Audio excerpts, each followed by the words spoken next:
I'm so happy to be here. But let me start with a serious question.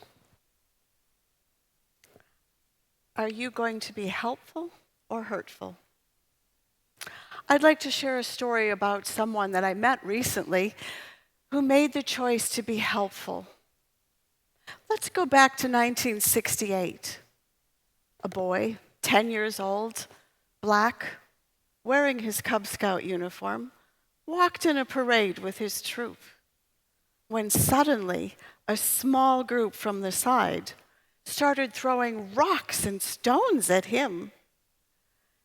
He was astonished and didn't understand.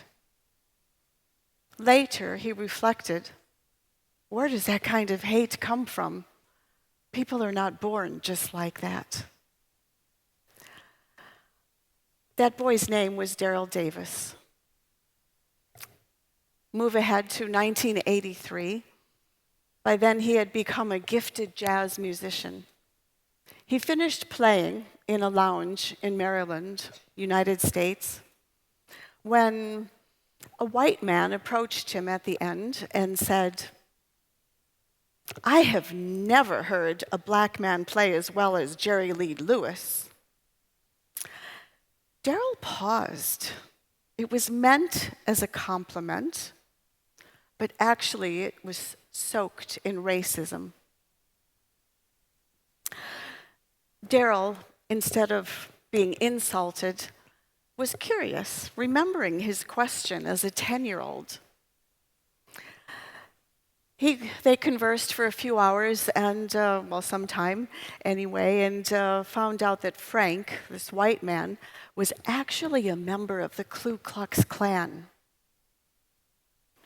That is an organization that for 150 years in the United States has been committing terrible acts of violence against blacks, often resulting in death. Instead of walking away, Daryl kept the conversation going, recognizing that there was a lot of ignorance behind behind Frank's beliefs. By the end of that night, Frank, the white man, recognized that there was absolutely no truth to the stereotypes that he had been fed. This led Daryl, for decades, still to this day, to de-radicalize hundreds of Ku Klux Klan members, often becoming their friends. These men left the KKK and often dismantled their local chapters. What had Daryl and the white men found in each other? Their shared humanity, their common values, and the acceptance of another truth. I admire how the white men spoke to a black man often for the first time in their lives. And to Daryl, I admire him for the patience that he had to listen to this, what must have been painful to hear. I admire how these white men had the courage to tell their truth to their perceived enemy and to listen to their enemy and then to accept that new truth. As I listened to Daryl explain this, I had to admit that he also had huge courage to face personal danger.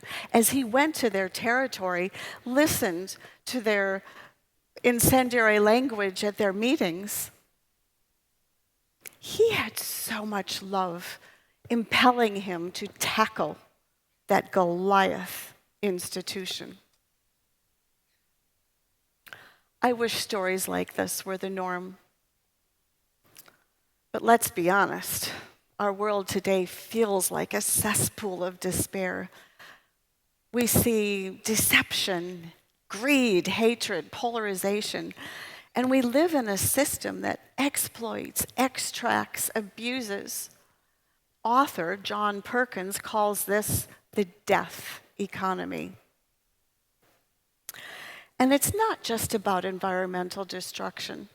It's about how we treat ourselves, how we treat each other, and how we treat all life on our planet.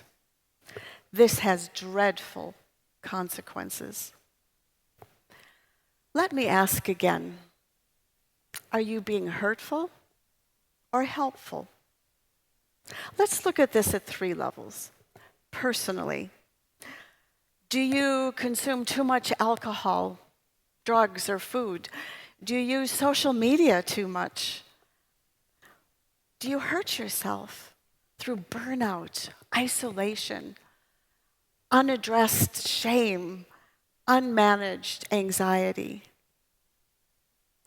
2, in your community, have you bullied a colleague,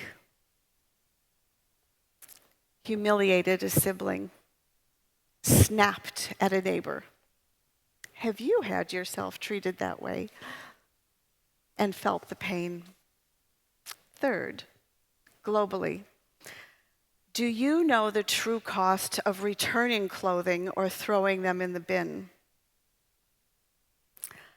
The beaches of Ghana are knee-deep in the clothing we throw away, even those we send to charity shops. Do you want that waste on your shores?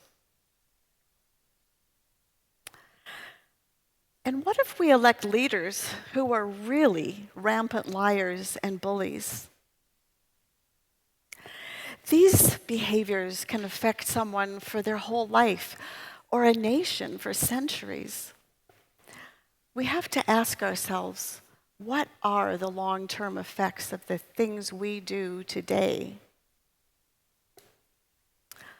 Despite it all, I remain an optimist. Why?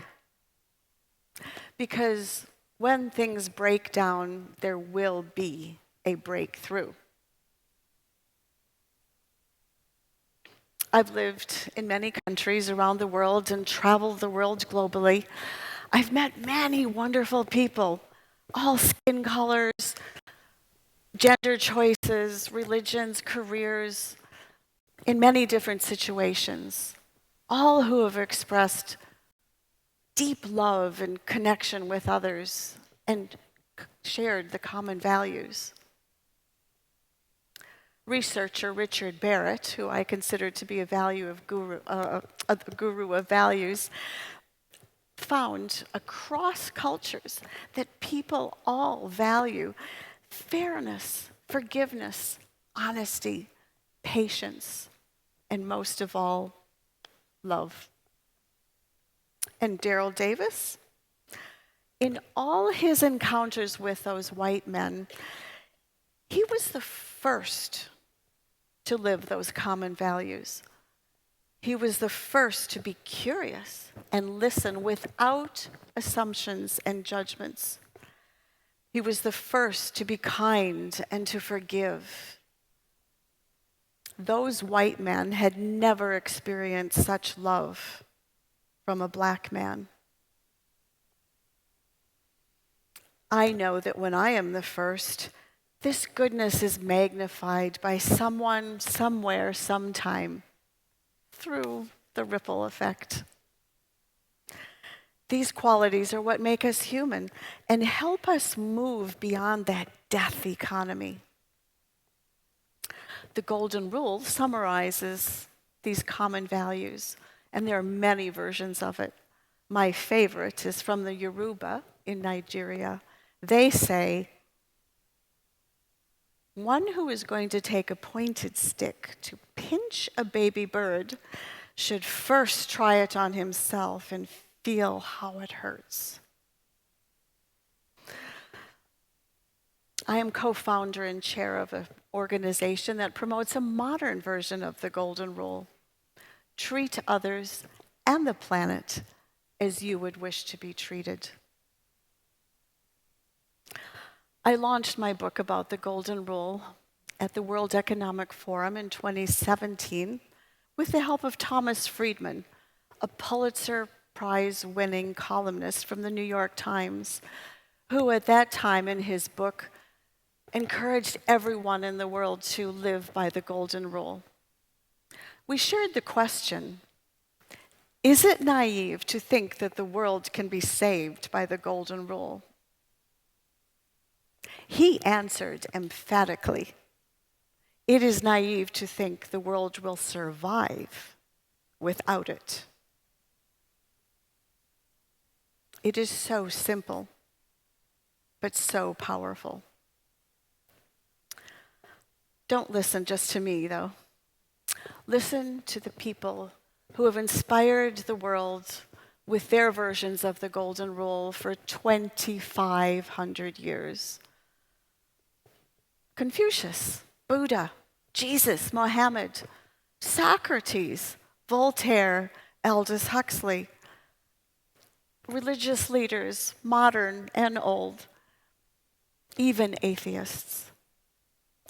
It is the beginning of the charter for the United Nations.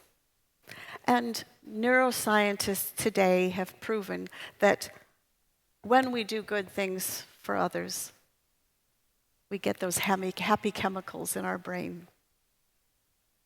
These are all deep thinkers and profound leaders who have professed the golden rule. Should we not listen to and follow their wise words and love more? If you ever feel like your actions are too small to matter, remember this. We all know that the caterpillar becomes a butterfly. This happens because in the caterpillar, but dormant, are the imaginal cells. They hold the vision of the butterfly. When the caterpillar goes in the cocoon and starts to decay, this activates the imaginal cells. But the old way does not like that new way and starts attacking it. But the imaginal cells emit a common frequency and find each other. The caterpillar eventually disappears, and out comes this new way of being, the butterfly. You and I are imaginal cells. Our common frequency is the golden rule. Each time we choose empathy over anger, each time we choose compassion over indifference and hatred, each time we understand that what we do affects others around the globe, we have answered the question, am I being hurtful or helpful? We need to build a life economy, one where all life thrives. This is the breakthrough. This is the story of renewal. So what can you do? Live this golden rule. Treat others and the planet as you would wish to be treated in all the decisions you make. The work you do, how you behave on a daily basis, and how you treat all people, plants, and animals. Start where you are now. Treat yourself well. Rest, reconnect, laugh, dance, face to face with others. Treat those around you well. Be the first to forgive, the first to listen, the first to be patient. And be curious like Daryl. And be like those white supremacists who accepted a new truth. Treat the world well. Know the story behind what you consume. And before you act, ask this one powerful question. Am I being hurtful or helpful? I wish you well on your golden rule journey. Thank you.